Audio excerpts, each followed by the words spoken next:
নমস্কাৰ সকলোকে মোৰ ইউটিউব চেনেলটোলৈ স্বাগতম জনাইছোঁ আৰু মই মিষ্টাৰ বড়ো আপোনালোকৰ মাজলৈ লৈ আহিছোঁ এটা নতুন ভিডিঅ' আৰু এই ভিডিঅ'টোৰ জৰিয়তে মই আপোনালোকক জনাব বিচাৰিছোঁ যে SSC GD কনষ্টেবলৰ PST PETৰ কাৰণে এখন নটিচ আহিছে।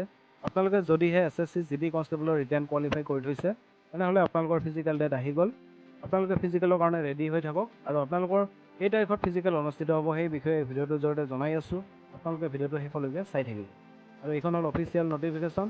এই নটিচখন আহিছে ডাইৰেক্টৰ জেনেৰেল অফ CRPF অৰ্থাৎ CRPFৰ পৰা এই নটিচখন আহিছে আৰু SSC GD কনষ্টেবলৰ যি PST PET অনুষ্ঠিত হয় এইটো CRPFে কণ্ডাক্ট কৰে। সেইকাৰণে এই নটিচখন CRPFৰ পৰা আহিছে আৰু নটিচখন আহিছে 5 আগষ্ট 2025 তাৰিখত।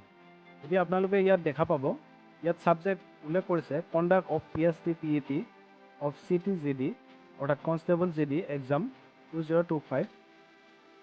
আপোনালোকৰ যি ৰিটেন এক্সাম অনুষ্ঠিত হৈ গৈছিল তাৰে ফলাফল কেইদিনমান আগতে ঘোষণা কৰিছিলে। যিসকল কেণ্ডিডেটে ৰিটেন কোৱালিফাই কৰি থৈছে সেইসকল কেণ্ডিডেটৰ কাৰণে এডমিট কাৰ্ড আহিব আৰু এডমিট কাৰ্ড অহাৰ পিছত আপোনালোকে ফিজিকেল টেষ্ট দিবৰ কাৰণে যাব লাগিব। আৰু এই নটিচখনত উল্লেখ কৰিছে আপোনালোকৰ 20 তাৰিখ 8 মাহ 2025 তাৰিখৰ পৰা 12 তাৰিখ 9 মাহ 2025 তাৰিখলৈকে আপোনালোকৰ ফিজিকেল টেষ্ট অনুষ্ঠিত হ'ব। এই নটিচখন আপোনালোকে চাব, ইয়াতে উল্লেখ কৰিছে আপোনালোকৰ ফিজিকেল টেষ্ট অনুষ্ঠিত হ'ব 20 তাৰিখ 8 মাহ 2025 পৰা 12 তাৰিখ 9 মাহ 2025 তাৰিখলৈকে। গতিকে আপোনালোকৰ ইয়াৰে যিকোনো এটা ডেটত আপোনালোকৰ ফিজিকেল টেষ্ট অনুষ্ঠিত হ'ব।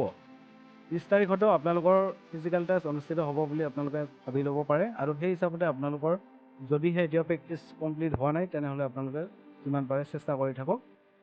আৰু ইয়াত উল্লেখ কৰিছে চেণ্টাৰসমূহৰ বিষয়ে। এই নটিচখন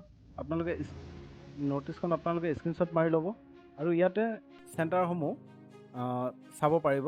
ইয়াত আপোনালোকে এইখন স্ক্ৰীনশ্বট মাৰি ভালকৈ চাই ল'ব পাৰিব। ইয়াত চেণ্টাৰসমূহৰ নাম উল্লেখ আছে আৰু কিমান দিন অনুষ্ঠিত হ'ব সেই বিষয়ে ইয়াত উল্লেখ আছে।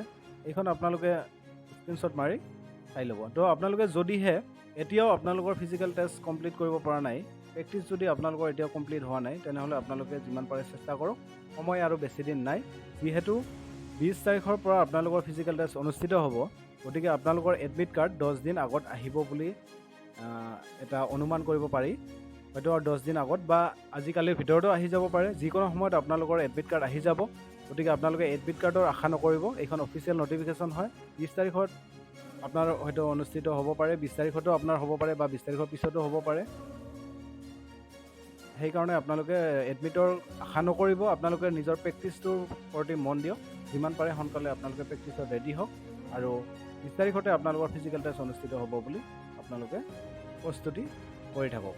আজিৰ ভিডিঅ'টো এইখিনি আছিল। কেনেকুৱা পালে ভিডিঅ'টো জনাব আৰু এডমিট কাৰ্ড অহাৰ লগে লগে মই আকৌ এটা ভিডিঅ' আপলোড কৰিম। আপোনালোকে মোৰ চেনেলটো ছাবস্ক্ৰাইব কৰি থ'ব আৰু ভিডিঅ'টো যদিহে ভাল লাগিছে এটা লাইক কৰি দিব আৰু যদি কিবা জানিব লগা থাকে কমেণ্টত সুধিব, মই আপোনালোকক কমেণ্টতে ৰিপ্লাই কৰিম। আজিৰ ভিডিঅ'টো ইমানতে সামৰিছোঁ।